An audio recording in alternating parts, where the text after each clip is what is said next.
Saya dipanggil tanpa diberitahu keperluan pertemuannya. Saya diminta datang sendirian dan tidak diberitahu itu apa. Dan tiba-tiba dalam pertemuan pertama itu saya disodori dokumen-dokumen yang berisi tuduhan-tuduhan itu. Assalamualaikum warahmatullahi wabarakatuh. Halo sahabat Husaini dimanapun berada, dari Sabang sampai Merauke, dari Miangsa sampai Pulau Rote. Semoga Allah selalu memberikan keberkahan, kemanfaatan, dan juga kemudahan di setiap urusan kita. Selalu diberikan keistiqomahan dalam beribadah dan beramal soleh. Sahabat, ini kita lihat di layar Anda, Ketua Umum Pengurus Besar Nahdlatul Ulama PBNU Kiai Haji Yahya Stakuf menanggapi pernyataan sikap Rais Am yang sebelumnya menerbitkan surat tabayun tentang polemik Akademik Kepemimpinan Nasional Nahdlatul Ulama AKNNO Peter Berkowit hingga dugaan tindak pidana pencucian uang TPPU. Ini adalah jawaban akan tabayun yang dilakukan oleh Kiai Haji Miftahul Akhyar. Inilah tata cara tabayun terbaru versi PBNU. Masing-masing saling membuat pernyataan, menjawab pernyataan sikap yang satu, menjawab yang lain. Ini model tabayun yang diajarkan oleh pengurus PBNU kepada para nahdien. Mereka itu adalah panutan, mereka itu adalah pemimpin, tokoh tertinggi daripada organisasi Islam terbesar di dunia, tapi mengajarkan yang tidak benar. Tabayun itu memanggil, lalu mendatangi, bertemu, bersama-sama menyelesaikan sebuah masalah yang dihadapi, bukan saling menyatakan sikap. Ini model tabayun terbaru yang diterbitkan oleh PBNU. Mari kita dengarkan bagaimana Gus Yahya menjawab akan tabayun Kiai Haji Miftahul Akhyar. Mungkin saja loh, mungkin ini keputusasaan Gus Yahya ketika sudah tidak bisa lagi menghubungi Rais Am lewat WA dan juga berusaha bertemu di Musyawarah Kubro Lirboyo, ternyata Rais Am tidak hadir dan WA Gus Yahya belum dijawab, maka disampaikan lewat media sosial. Dengarkan, tonton sampai habis agar kita tidak kehilangan informasi. Jangan di-skip. Siang ini, sebagaimana yang kita semua tahu, masyarakat kita tahu bahwa pada tanggal 21 Desember yang lalu, hari Ahad, telah berlangsung musyawarah yang dilaksanakan bersama-sama dengan para sesepuh mustasyar Pengurus Besar Nahdlatul Ulama. Kita semua tahu siapa saja yang hadir, dan juga dari perwakilan PWNU dan PCI di seluruh Indonesia beserta para pengasuh pesantren di seluruh Indonesia. Dan telah diketahui juga bahwa saya pada kesempatan itu sebagai tanggapan saya atas apa yang disepakati oleh para mustasyar dan para peserta musyawarah, saya menyatakan bahwa saya siap membayar islah, dan bahwa pada hari itu juga pada siang itu juga saya sudah mengirim pesan kepada yang mulia Rais Am Pengurus Besar Nahdlatul Ulama Kiai Haji Miftahul Akhyar untuk memohon waktu menghadap beliau. Dan pada hari Senin pagi saya telah mengirim surat resmi. Yang hari itu saya hanya mengirim pesan melalui WhatsApp, tapi hari Senin pagi saya kirim surat resmi dengan stempel PBNU kepada beliau untuk memohon waktu menghadap. Pada waktu di Lirboyo saya juga menyatakan bahwa setelah 3 hari, 3 kali 24 jam, saya akan melapor hasil upaya saya untuk dapat melakukan islah dengan Rais Am. Hari ini, teman-teman sekalian, ini adalah hari ketiga sudah. Waktu itu disebutkan bahwa 3 kali 24 jam itu terhitung mulai jam 12 hari Ahad. Sekarang sudah lebih jam 12 hari Rabu. Maka sekarang waktunya saya memberi laporan tentang upaya islah yang saya lakukan. Pertama, bahwa sampai saat ini saya belum mendapatkan respon, tanggapan, atau jawaban atas permohonan saya untuk bertemu dengan Rais Am. Saya belum mendapatkan jawaban dari Rais Am mengenai permohonan itu sampai detik ini, sampai siang ini. Tapi saya ingin nyatakan di sini bahwa saya belum berputus asa. Saya akan tetap terus berusaha, karena bagi saya memang tidak ada jalan keluar yang maslahat selain islah. Dan saya telah mencoba melalui berbagai jalur komunikasi untuk bisa mengkomunikasikan permohonan saya untuk menghadap itu, untuk proses islah itu kepada beliau. Tapi ya sampai sekarang sekali lagi saya belum mendapatkan jawaban dari Rais Am mengenai itu. Maka selanjutnya saya akan berkomunikasi dan berkoordinasi dengan segenap pengurus wilayah NU dan pengurus cabang NU seluruh Indonesia. Saya akan segera memproses komunikasi ini, melakukan koordinasi dengan semua, dan kemudian berembuk dengan segenap PWNU dan PCI seluruh Indonesia itu mengenai langkah-langkah apa yang akan kita tempuh bersama, untuk menyelesaikan permasalahan yang sedang kita hadapi saat ini. Jadi ini sudah hari ke hari, jam ke jam kita melakukan ikhtiar, dan segera kita akan melakukan koordinasi dengan PWNU dan PCI seluruh Indonesia. Termasuk juga PCI, pengurus cabang istimewa NU di seluruh dunia, karena kita punya sekitar 20-an PCI di seluruh dunia. masing-masing kubu sudah melakukan tabayun. Tapi tabayunnya lewat medsos. Inilah cara terbaru PBNU melakukan tabayun. Fabima tahmatin minallahi ridana wa law kunta faddan qalidal qalbi lan faddu min haulik fa'fu anhum wastaghfir lahum wasawirhum fil amri wa idza azamta fatawakkal 'alallah innallaha yuhibbul mutawakkilin. Masing-masing menjaga egonya. Dan Allah perintahkan kita untuk tidak berjalan sambil membusungkan dada. Allah tidak mencintai orang-orang yang menyombongkan diri. Tapi apa sebenarnya ini yang menghalangi kedua kubu ini untuk duduk bersama melakukan tabayun? Yang jelas ini sudah kepastian yang harus diambil oleh Dewan Mustaksar dan juga kiai-kiai sepuh, pondok-pondok pesantren dan juga Nahdien sebagai owner NU sesungguhnya. Ambil NU dari tangan mereka untuk diselamatkan. Harus diadakan muktamar secepatnya. Harus ada poros tengah yang benar-benar netral, yang bisa menyelesaikan konflik yang berkepanjangan ini. Ambil jalan tengah, ambil NU dari tangan mereka yang terlibat konflik. Kita akui mereka telah gagal memimpin NU. Harus diakui mereka telah gagal memimpin NU. Inilah ketegasan yang harus diputuskan oleh PW, PC, PCI NU, dan Nahdien. Ketegasan Pondok Lirboyo, Peloso, Tebu Ireng, dan pondok-pondok yang lain sebagai Dewan Mustaksar dan juga pemilik owner sesungguhnya. Jangan sampai nanti ada tuduhan Gus Yahya berlindung di bawah kiai sepuh atau kiai pesantren. Mari kita lanjutkan jawaban apa yang disampaikan Gus Yahya atas dugaan infiltrasi agen Zionis dengan mengundang Peter Bergowit di acara AKNNU hingga dugaan tindak pidana pencucian uang TPPU yang diterbitkan oleh Rois Am dalam tabayunnya melalui surat. Tonton sampai habis, jangan di-skip agar kita tidak kehilangan informasi. Nah, selanjutnya kemarin kita juga mendapatkan pernyataan dari Rois Am yang disebut sebagai tabayun oleh beliau, dan ditayangkan juga secara audiovisual oleh salah satu channel berita. Nah, karena itu saya juga merasa terpanggil untuk memberikan tanggapan terhadap pernyataan Rois Am yang sudah disiarkan tersebut. Nah, saya sudah menyiapkan satu teks pernyataan yang ya terus terang memang ini tidak saya susun sendirian, tidak saya ketik sendiri, tapi ini merupakan hasil diskusi dengan segenap jajaran PBNU. Tapi isi pernyataan ini sepenuhnya adalah tanggung jawab saya pribadi.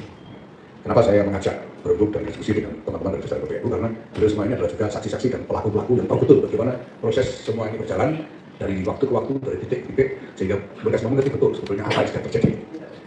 Nah, maka saya akan bacakan saja surat pernyataan yang sudah saya siapkan ini. Surat pernyataan nomor 4937-23-A-2 Romawi .08-09/12/2025. Tanggapan atas tabayun Rois Am dengan tema menjernihkan masalah, menatap masa depan. Bismillahirrahmanirrahim. Assalamualaikum warahmatullahi wabarakatuh.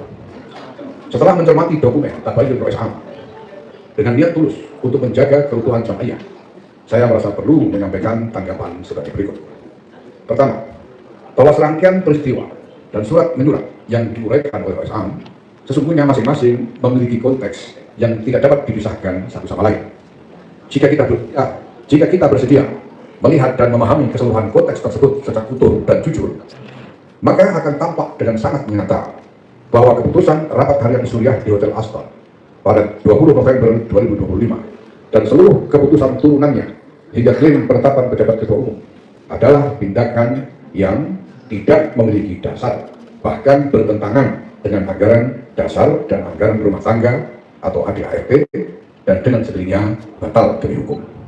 Oleh karena itu, sebagai mandataris utama yang bertanggung jawab untuk menjaga konstitusi Jam'iyah, saya menolak keputusan tersebut dan seluruh produk lanjutannya, bukan karena kepentingan pribadi, melainkan demi menjaga marwah dan tatanan organisasi yang kita warisi dari para muassis. Kedua, terlepas dari semua dinamika yang telah terjadi, saya tidak ingin perpecahan ini berlarut-larut dan merusak rumah besar kita, Nahdlatul Ulama. Energi kita terlalu berharga untuk dihabiskan dalam perselisihan. Untuk itu, saya mengajak semua pihak, termasuk diri saya sendiri, untuk saling memaafkan dan membuka lembaran baru dengan semangat persaudaraan atau ukhuwah. Mari kita bersama-sama dalam semangat musyawarah menyiapkan muktamar yang legitimate dan sesuai dengan ADART, sesuai dengan anggaran dasar dan anggaran rumah tangga Nahdlatul Ulama sebagai jalan keluar yang terhormat dan konstitusional untuk menyelesaikan semua persoalan dan membawa NU melangkah ke masa depan yang lebih baik. Semoga Allah Subhanahu wa taala senantiasa memberi petunjuk dan meridhoi ikhtiar kita bersama. Wallahu muwaffiq ila aqwamit thoriq. Wassalamualaikum warahmatullahi wabarakatuh. Dikeluarkan di Jakarta pada tanggal 3 Rajab 1447 Hijriah atau 24 Desember 2025 Masehi, tertanda Yahya Khalil Stakuf, Ketua Umum. Sahabat yang budiman dimanapun berada, kita telah dengarkan Ketum Pengurus Besar Nahdlatul Ulama PBNU Kiai Yahya Khalil Stakuf telah membacakan pernyataannya akan jawaban surat yang diterbitkan oleh Rois Am, surat tabayun tentang polemik akademik kepemimpinan nasional Nahdlatul Ulama AKNNO terkait Peter Berkowitz hingga dugaan tindak pidana pencucian uang TPP. Tidak dijawab. Gus Yahya tidak mau membahas mengenai itu karena ini adalah konflik internal BBN. Rumah besar kita sudah diacak. Baru di periode ini NU diacak-acak dari dalam, dari internal. Waktunya owner NU mengambil dari mereka. Nampak jelas Gus Yahya sebenarnya enggan untuk menjawab, menanggapi pernyataan yang diterbitkan oleh Rois Am sebagai surat tabayun tentang polemik yang dituduhkan kepada dirinya. Tetapi wartawan mempertanyakan hal tersebut sehingga Gus Yahya harus menjawab karena ini sudah menjadi isu nasional dan bola sudah digulirkan. Mari kita dengarkan bagaimana jawaban Gus Yahya. Simak, tonton sampai akhir dan jangan di skip-skip agar kita tidak kehilangan informasi. Nah, kemudian mengenai keuangan, ya ada banyak informasi yang beredar di mana-mana tapi di luar konteks. Pada kesempatan ini tanpa menjelaskan konteksnya. Pada kesempatan ini saya ingin tegaskan bahwa semua transaksi keuangan yang dilakukan di PBNU itu semuanya didasarkan atas landasan-landasan yang sah, landasan-landasan yang dibenarkan oleh hukum dan juga didukung dengan dokumen-dokumen yang sah menurut hukum. Kalau ada transaksi kemanapun itu pasti didasarkan pada kesepakatan-kesepakatan kerjasama yang sah dan didukung dengan dokumen-dokumen yang sah. Dikirim kemanapun itu. Karena soal transaksi keuangan itu kan bukan soal jumlah sebetulnya, tapi soal konteks. Apa bedanya Anda mentransfer uang 10 juta dengan 10.000 rupiah? Kalau Anda mentransfer 10 juta rupiah dengan konteks bahwa Anda minta kepada orang yang menerima untuk membelikan berbagai macam bahan bantuan untuk saudara kita yang terkena bencana, itu jelas sah. Tapi kalau Anda mentransfer 10.000 rupiah kepada seseorang dengan akad, saya minta berikan racun tikus untuk dipakai membunuh seseorang yang lainnya, ini jelas tidak sah. Nah, semua transfer dan kegiatan keuangan yang dilakukan oleh PBNU semuanya didasarkan pada landasan yang sah, yang legal secara hukum dan didukung dengan dokumen-dokumen yang sah. Dan sejak awal sebetulnya, sejak pertama kali kita mengumumkan susunan PBNU, saya sudah buat pernyataan, silahkan dibuka kembali di browsing bahwa saya berkomitmen untuk membangun satu sistem manajemen keuangan yang betul-betul auditable secara publik. Itu terus-terus kita upayakan, ya, dan kita memang ingin melakukan pembenahan sistem keuangan sehingga bisa betul-betul sesuai dengan norma-norma manajemen keuangan yang ada. Bahwa sekarang beredar berbagai macam berita seperti itu tanpa konteks, saya kira itu karena ada kepentingan insinuasi, ya, karena orang mungkin cenderung untuk melihat jumlah tanpa memperhatikan konteks. Lalu apa jawaban Gus Yahya mengenai tabayun yang terjadi 2 kali pada tanggal 13 November 2025 hari Senin pukul 15.00 sampai 17.00 di Surabaya dan juga pada hari Kamis 17 November 2025 di ruangan Rois Am PBNU. Ternyata Gus Yahya tidak diberi ruang untuk menjelaskan karena beliau datang dengan tidak membawa dokumen dan tidak ditemani oleh siapapun. Lalu di framing seolah-olah Gus Yahya ini melakukan sebuah manipulasi. Itu yang terjadi antara petinggi-petinggi NU. Sudah diturunkan marwahnya, rumah besar kita sudah diacak-acak. Baru sekarang konflik internal diumbar di publik oleh petinggi-petingginya. Waktunya owner NU mengambil dari mereka-mereka. Semoga bermanfaat. Allahumma fiq laqomit thoriq. Dan selanjutnya silahkan mendengarkan tanggapan. Assalamualaikum warahmatullahi Tidak akurat ya informasi yang disampaikan itu ya. Saya bisa katakan memang ada pertemuan itu. Walaupun informasi yang disampaikan tidak akurat. Ya. Yang dikatakan 2 jam sebetulnya hanya setengah jam. Ya. Yang dikatakan 1 jam sebetulnya hampir 2 jam. Dan di dalam pertemuan kedua di sini saya bukan hanya menjawab pertanyaan-pertanyaan, tapi juga menyerahkan dokumen tertulis sebagai jawaban atas tuduhan-tuduhan yang juga disampaikan kepada saya secara tertulis pada kesempatan pertemuan pertama. Nah, persoalannya kemudian jawaban yang saya sampaikan, walaupun semua pertanyaan saya jawab sampai tuntas, sampai tidak ada pertanyaan lanjutan, kemudian disusul isu yang lain, dilanjutkan isu yang lain, saya jawab juga sampai tuntas, tapi tidak ada pertanyaan lanjutan dan seterusnya. Tapi di dalam pertemuan yang disebut rapat harian surya itu, jawaban-jawaban saya sama sekali tidak disampaikan. Sama sekali tidak disampaikan, sehingga sama sekali tidak dijadikan bahan pertimbangan. Kembali kepada tuduhan-tuduhan, bahkan ditambah dengan tuduhan-tuduhan baru yang saya tidak tidak bisa melacak lagi bagaimana rangkaiannya itu. Ya. Nah, di samping itu saya diminta datang 4 mata dan tidak boleh membawa saksi apapun. Sehingga tidak ada yang bisa mengkonfirmasi apa yang saya katakan, apa yang beliau katakan, dan seterusnya tidak ada. Karena saya tidak boleh. Saya meminta dalam pertemuan pertama ditegaskan tidak boleh mengajak siapapun. Harus 4 mata. Dan kemudian ketika ada saya memohon pertemuan lanjutan dan saya memohon untuk bisa mengajak bendahara yang memegang pembukuan supaya bisa memberi penjelasan yang lebih teliti, juga tidak diterima, tetap 4 mata. Dan kalau dikatakan bahwa saya undur diri, itu pertemuan terjadi, saya dipanggil jam 12 siang melalui staf Surya. Jam 12 siang saya harus menghadap. Saya menghadap jam 12 siang dan belum sempat sholat zuhur. Saya sudah masuk ke ruang Roisam. Dan saya menunggu beliau sendiri sedang sholat dan terusnya lebih dari setengah jam. Dan kemudian sampai dengan jam 2 lebih saya belum sholat zuhur. Jadi saya bagaimana? Saya terpaksa. Dan saya sudah serahkan dokumen tertulis sebagai jawaban tentu dan belum sempat membaca di situ. Gitu. Saya pikir kan kemudian belum butuh waktu untuk membaca dan mempelajari jawaban saya. Maka saya sampaikan sementara saya mohon diri dulu ya, nanti kita bisa lanjutkan karena saya belum sholat zuhur. Dan beliau mestinya perlu kesempatan untuk membaca dokumen-dokumen tertulis yang saya sampaikan karena ya dokumen itu cukup banyak juga karena saya harus teliti. Dalam pertemuan pertama itu kenapa tidak tuntas? Karena saya dipanggil tanpa diberitahu keperluan pertemuannya. Saya diminta datang sendirian dan tidak diberitahu untuk apa. Dan tiba-tiba dalam pertemuan pertama itu saya disodori dokumen-dokumen yang berisi tuduhan-tuduhan itu. Maka saya tentu saja pertama, saya tidak mungkin memberikan jawaban hanya dengan lidah saya saja. Saya harus membawa data-data, laporan-laporan dokumen yang jelas supaya masalahnya tuntas. Dan saya datang tidak membawa apa-apa karena tidak diberitahu keperluan pertemuannya. Maka saya hanya bisa menjelaskan secara umum, misalnya dengan mengatakan bahwa ini ada peristiwa-peristiwa, tapi setiap peristiwa punya konteks. Konteks ini yang harus diperhatikan. Dan saya bisa menjelaskan konteksnya satu persatu, lengkap dengan dokumen-dokumen pendukung. Tapi waktu itu saya belum bawa. Nah, ini kemudian saya minta pertemuan berikutnya dengan jawaban tertulis itu. Sebenarnya seperti itu. Tapi apapun hal ya, apapun juga, kalau di dalam rapat dengan anggota-anggota Surya yang hadir, saya tidak diizinkan untuk memberikan jawaban dengan alasan karena sudah bertemu dengan Roisam. Apa gunanya rapat? Kenapa Roisam tidak langsung membuat putusan sendiri saja tanpa melalui rapat? Karena kalau rapat, saya harus bertemu dengan rapat. Saya harus menjawab di depan rapat. Dan itu tidak terjadi. Saya tetap tidak diizinkan memberikan jawaban. Tapi apapun hal sudah.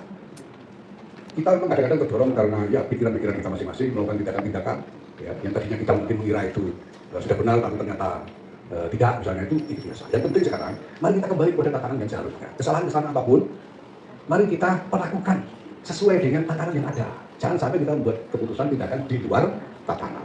Tindakan keputusan yang inkonstitusional itu jangan sampai. Mari kita kembali kepada tatanan.